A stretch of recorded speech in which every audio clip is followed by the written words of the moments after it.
હવે તો વેકેશનમાં ફોન જોવે નથી ગમતો ને દોસ્તારી બધા દેહમાં વહી ગયા મારી વાટે એકી અહીંયા રોકાણા નહીં જો અહીંયા રોકાણા હોત તો કંઈક ફરજ કારવત ને હવે તો ટાઈમે જાતો નથી ઓલી શું કરે છે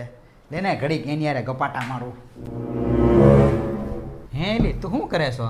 ફોન જોશું દેખાતું નથી તમને દેખાય જ છે પણ આમ તું ફ્રી હો તો એમ ફ્રી છું કે બહાર જાવું ના ના બહાર નથી જવું પણ મારે તને એક વાત કેવી છે શું કામ છે બોલો ને હે વાલી તારી વાહે સિંહ પડે તો તું શું કરે હું તો સિંહ ભાળું ને તો મુઠ્ઠી વાળીને દોડવા જ મળું ક્યાંય ઊભી જ ન રહું તો તારી વાહે સિંહ દોડે તો હું છે ને વંડી ઉપર ચડી જાઉં તો સિંહ મંડી ઉપર ચડી જાય તો હું ઝાડવા ઉપર ચડી જાઉં સિંહ તે ઝાડવા ઉપર ચડી જાય તો પછી હું નદીમાં ઠેકડો મારું સિંહ તે વાહોમાં નદીમાં ઠેકડો મારે તો હું તો છે ને નદીમાં તો તરવા મળું अम्मा बहन पे आ जाऊंगा मैं इनकी સિંહ તારી વાહે તરવા મળે તો તું શું કહે એક વાત કયો મને મારી વાહે સિંહ પડ્યો છે કે તમે પડ્યા છો હક લ્યો ને કઈક લેવા દો ને શાંતિ લ્યો ઘડીક જાઓ હું તો ઘડીક ટાઈમ પાસ કરતો હતો ત્યાં તો તને ખોટું લાગી જાય બહુ